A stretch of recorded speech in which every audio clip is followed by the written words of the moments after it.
ఇది ఏమి సోజ్యమురన్ను ఎటు చూసినా కరువు కాటకమంటన్రు ఇది ఏమి సోజ్యమురన్ను ఏమి మారెనురా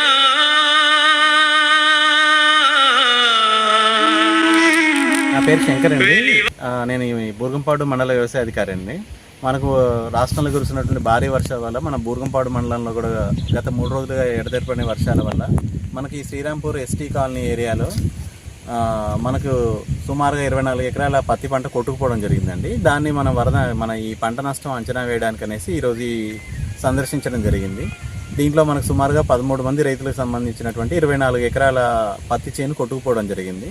వీటికి సంబంధించినటువంటి మన డీటెయిల్స్ అన్నీ కూడా మనం సేకరించేసి పంట నష్టం అంచనాకు మరియు నష్టపరిహారం కోసం అనేసి మనం ఉన్నతాధికారులకు రిపోర్ట్ పంపించడం జరుగుతుందండి. ఈ సందర్శనలో మాతో పాటుగాను మా వ్యవసాయ విస్తరణ అధికారి శృతి గారు మరియు ఇతర రైతులు కూడా అందరూ పాల్గొనడం జరిగింది.